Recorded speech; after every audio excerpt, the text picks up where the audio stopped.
Hello and welcome to Rights of the Free People, a program of the Rhode Island affiliate of the American Civil Liberties Union. My name is Dan Weissman, a volunteer at the ACLU and host of this program. This is one of our more fortunate programs in that we're in the presence of greatness. 3 legislators from the Rhode Island General Assembly, and if you look at the calendar, we're looking at January and you guys are going back in session. Short recess, huh? It seems like you were just meeting. Let me introduce you to our panel today, and then we'll talk about how we're going to use our time. Starting closest to me is Jeanine Calkin. And Jeanine's from the 30th District in the Senate, and that's Warwick. And we were trying to figure out the name of the neighborhood. It's communities around the bay, sort of the eastern side of Warwick, District 30. Senator Ana Quezada, furthest from me, not figuratively, District 2 of the Senate. And District 2 is a couple of areas. The Reservoir Triangle. Yes. West End, or parts of the West End and parts of the South Side, all Providence. Welcome. And then Representative Moira Walsh from the 3rd District, this is the House side of the General Assembly, Providence, and the area is Smith Hill, North End, and Wanska. That's right. We are so happy you guys could be here today. This is going to be fun. So the topic is primarily looking forward to the upcoming legislative session. We call it a preview. But we'll also, since we have this marvelous group of people, we'll talk about your personal experiences in the State House 1 year in. You all got elected the first time about a year ago, a little more than a year ago. Good for you. This is great. So there were 5 bills we want to look at. All 5 had action the last term, so you all got to see them. 2 passed, both houses. I assume the governor signed them. I forgot to ask, but I guess the governor signed them. And they're now part of the Rhode Island scene. And then we have 3 bills that weren't so lucky. And we'll look at those and see what you think the chances are of success in the coming session. All 5 bills are favorable to civil liberties, so we're not opposing them. So Ana won the coin toss before we started taping and gets to answer or talk about the road test language interpretation bill that passed and is now part of state law. So what is that? Well, it's a bill that I'm very happy for.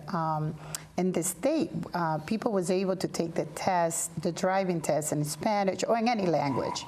But unfortunately, many times when they went for the road test, many people have problems because of the language barrier. They didn't speak English, and they get nervous, they get confused, and I know people who've been going for even 10 times to try to pass the test.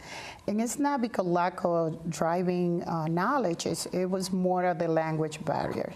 And what we did is they're going to be able to bring somebody 18 years old, age or older to interpreter. That person going to be sitting in the back of the car and only going to translate what they said to the drivers, not to have a conversation, and the person will be responsible to bring that person with them.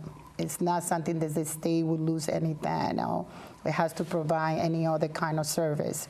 It's just the person would bring their own cars, is the person responsible for their own insurance, and the person would be responsible to bring that interpreter with them. And this is for the road test? Yes. What about the written test? Well, that we have it for many years. People were able to take the test in their own language. So we translate into, there were 40 or 50 languages spoken in Rhode Island. Many of those languages are available in the written part? They are. They are available, and the writing test, and that was my issues. You know, when I had the opportunity to talk to the director of the BNB, he said to me it would be a liability.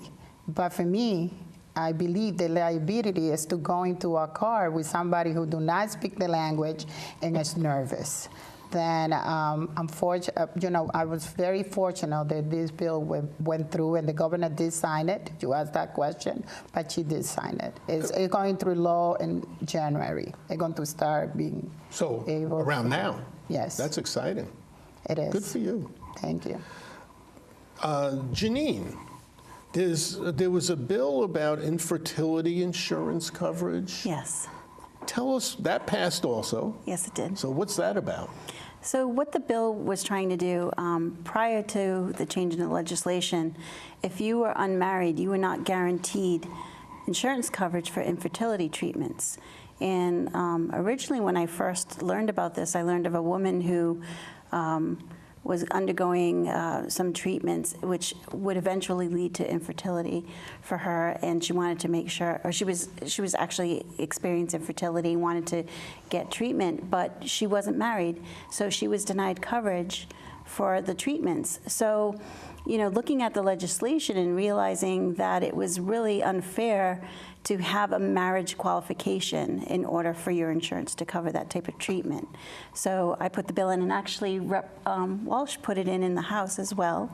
It passed the Senate and made it over to the House, but unfortunately it didn't go anywhere. So it was actually added to a bill by our whip, Senator Goodwin, and it passed that way. So it was kind of a coordinated effort with some other legislation, but the marriage qualification did get removed.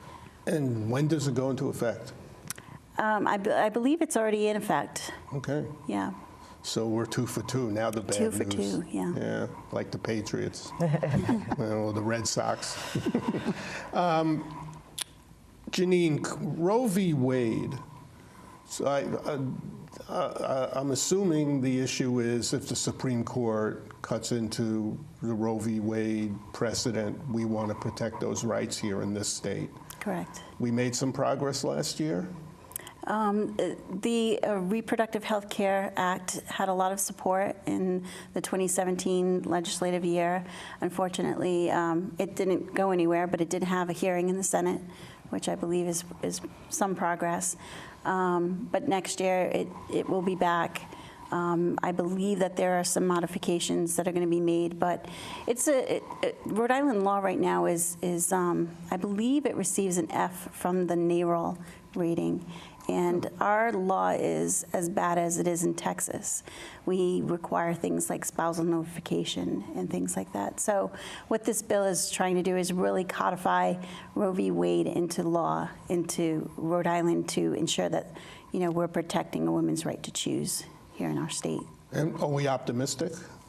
I think so. There's a lot of energized women out there right now. There's the Women Project, of course, Planned Parenthood, and other organizations that this is going to be a major issue for them in the upcoming legislative year. Well, I'm looking forward to following that one. Let's move to driver's education, because Moira's been getting a free ride here. And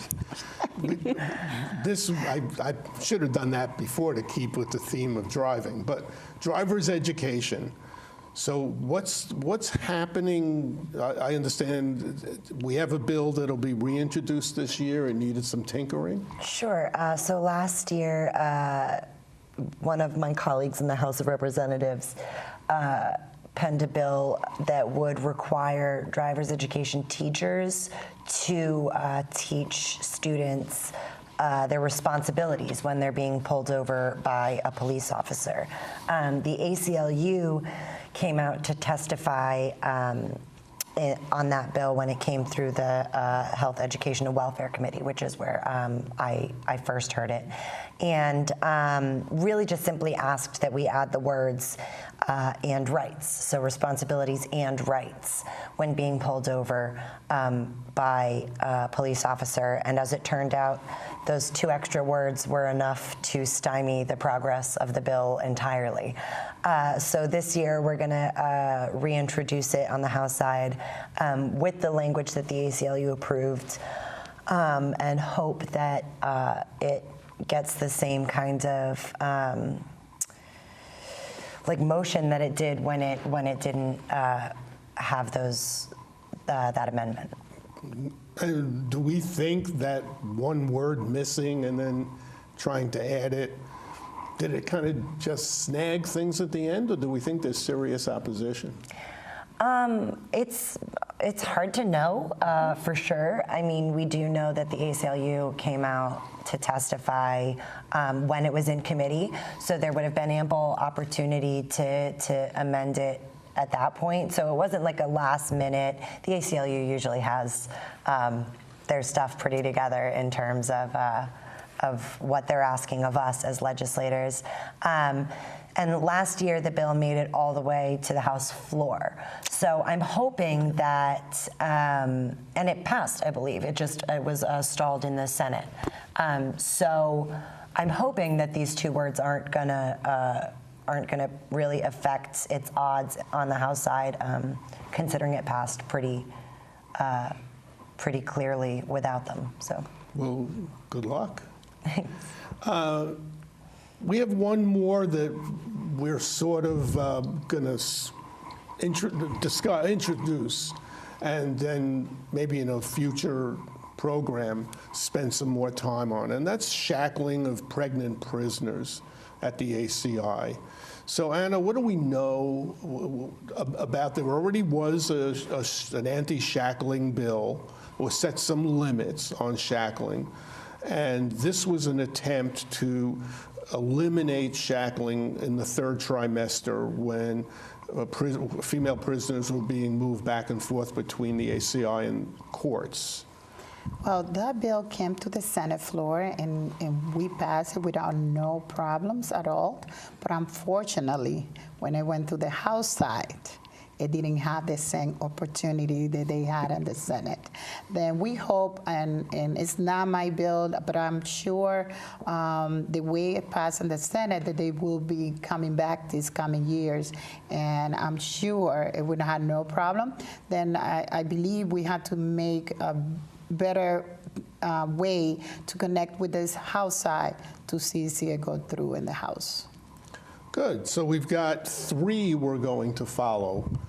And I'm hoping when we do a TV program in the spring that maybe you'll come back and we'll be celebrating that all 3 passed, plus others, and even that some bad ones didn't do so well.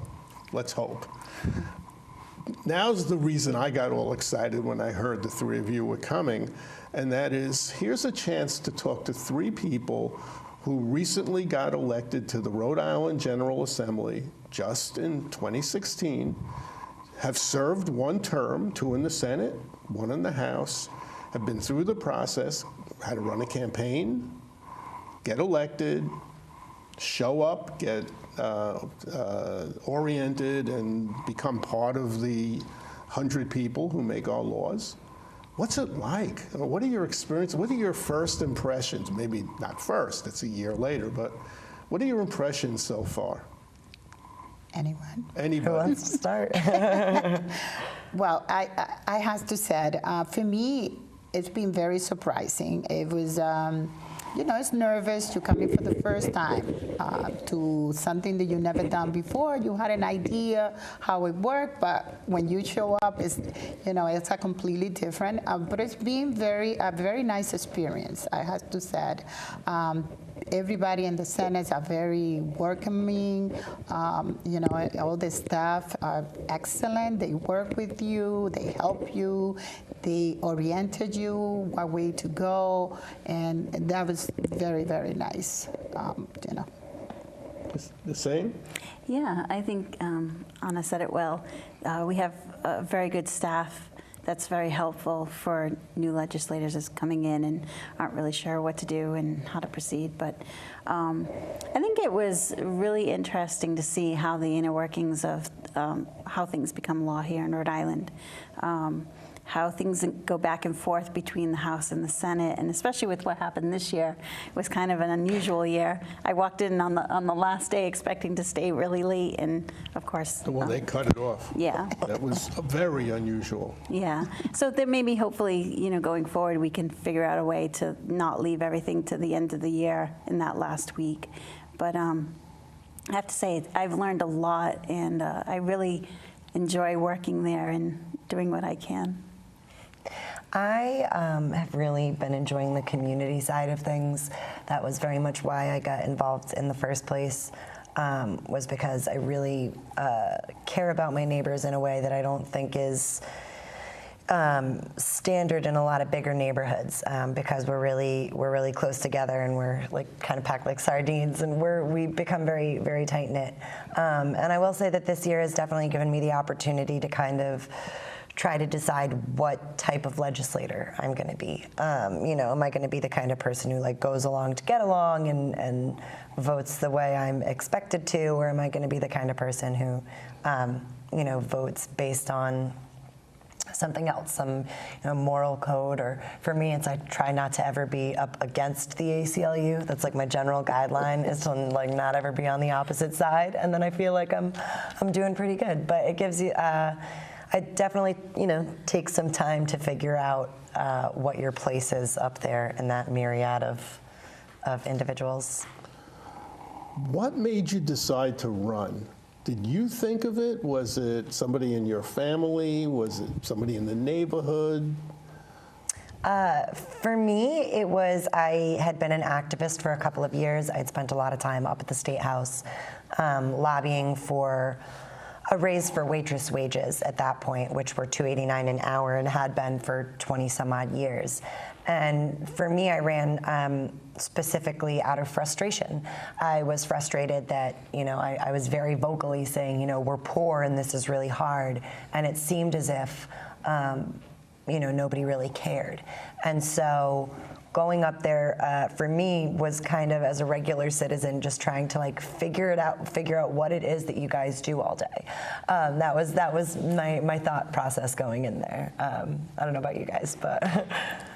Well, I had spent a year or so helping the Bernie Sanders campaign. So for me, when that was winding down and there was a call for people at all levels to get involved in running for office, I was trying to encourage a lot of people to run, and people kept saying, well, why don't you run? Why don't you run? And, I had to ask myself that as a serious question, because most women have to be asked 5-7 times before they'll run for office. So I took it upon myself. I said, what, I think I can make some positive change and fight for the people, especially in my district, who may have been overlooked for a long time. So that's what I intended to do, and here I am now. So very happy to be here. Well, very similar to both of the story. I ran for office before in 2010, and it was it has to be with her district. I used to live in Smithfield many years ago, and I used to help the state representative at that time, and one day he said to me, Ana, you had a lot, you should run for office one day. And I moved out of the neighborhood. I bought a house on Principal Triangle, and when the state representative died, he called me, and he said, why you don't run for office now? And I did, and I didn't, it was like 7 people in the race. I became the third one on the race, and then after that I ran again. I didn't go through. Then I didn't do it for a little while. Then people in the neighborhood started asking me, why you don't run for Senate? I think we need change. Is somebody who's been there for 14 years, and we would like to see a women of color on the Senate side. And for me, it was a very hard decision at the beginning. I had to be honest, because I didn't want to run against another Latino person at that time. My point was to add, not to subtract. Then, but that was the only possibility. Then people in the community encouraged me to run, and I did. And the first time I didn't win, and then the second time when I tried it again, then here I am. With very little resources, not a lot of money. Not that many people believe that I was able to make it, but to be the first Latina, women of color, Latina, most than anything in the Senate, it was a good thing. And it's a way I care about the state, but I wanted to encourage all the women of color to run for office too.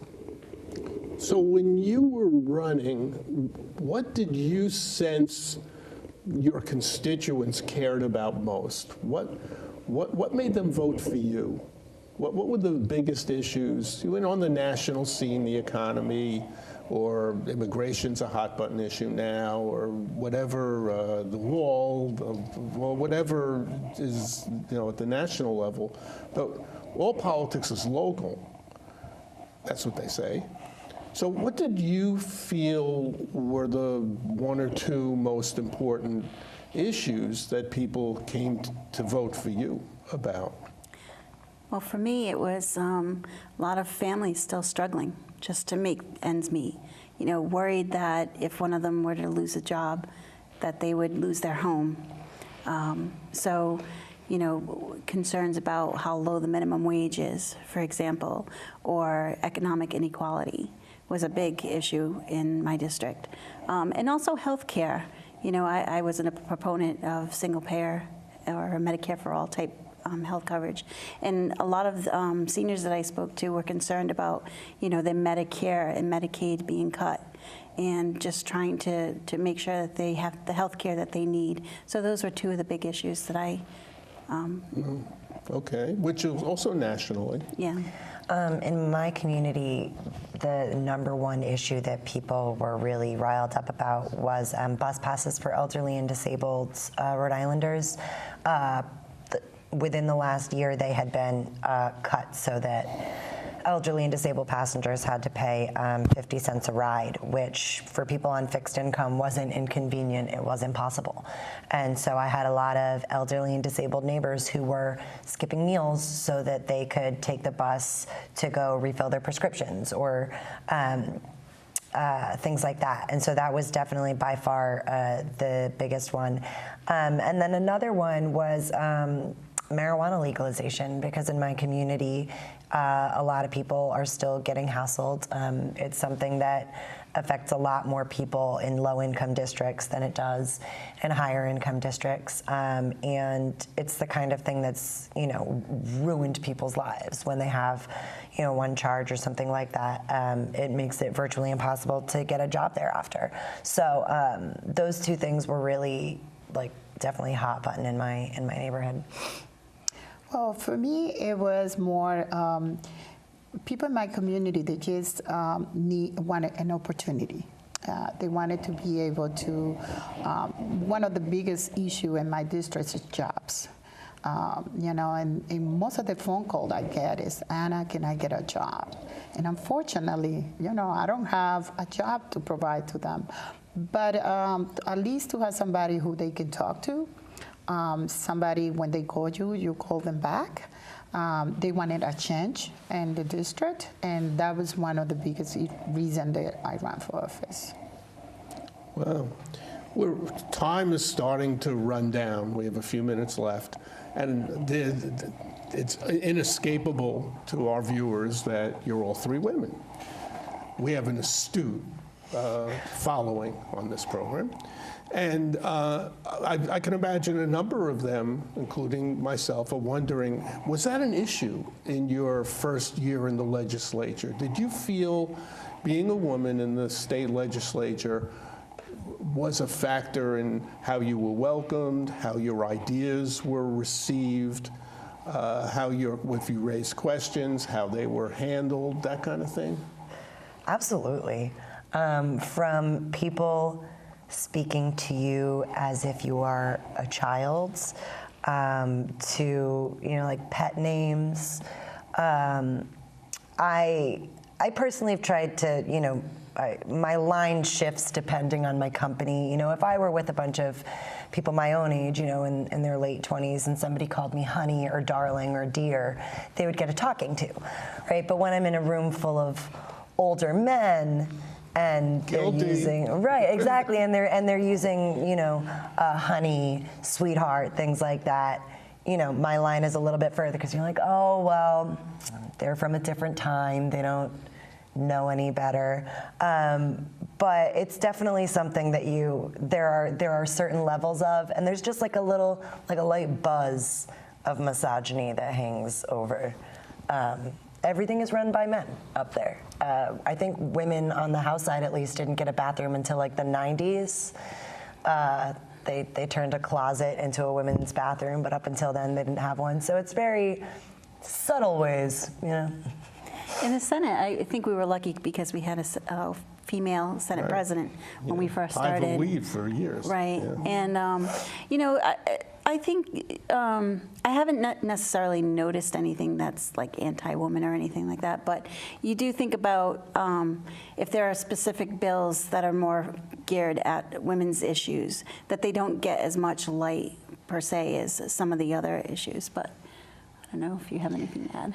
No, and that's definitely true. And now we had 11 women in the Senate side, and that really make a big difference now when we talk about women issues, like Jeanine just said.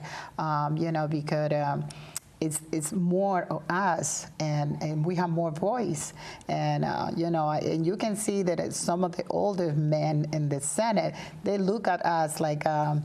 Oh my God, this Senate is coming full of women, and sometimes you hear those coming, not in the bad way, but they do noticing the more and more women running for office and the more and more women are getting elected in office.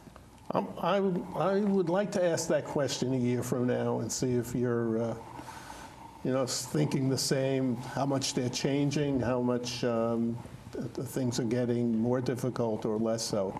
They're yelling from the booth behind us that our time was down to a couple of minutes. If there are any young girls or young female adults watching, you've each got one sentence. What would you tell them based on your experience? Should you run for office? Nah, go out and influence the world other ways. You got one sentence each. I would tell them you can do anything that you want to do. My best friend's motto is, it was terribly hard, but she did it anyway. And I say, if I can do it, you can do it too. Then. So you're saying all the hassle, you got to run a campaign, you got to raise some money. It does cost a couple $1,000s to run, and then put up with losing, and because that happens. And then getting there and learning the ropes and all that. So it's worth it. Absolutely. It is. It's worth it. So you're going to be here next year on the same program, and we're going to say, yeah, we still feel the same way, even more so. You have 3 fighters here, so. Definitely. I'm not going anywhere anytime soon. I had a blast with this. So let me thank the 3 of you. I hope you had as much fun as I did, because this conversation is close to me. Senator Jeanine Calkin, that's the 30th District in Warwick. Right. Thanks so much. Welcome. Representative Moira Walsh from the 3rd District in Providence. I used to live not too far from there. Thank you for having me. Thanks, and I hope we see you again. And Senator Ana Quezada. My eyes. 2nd District, Providence. It's been a pleasure, and best of luck with the new session. Thank you. Thank you. If any issue we've discussed is of interest or concern, our contact information is on the screen. We'll see you next month.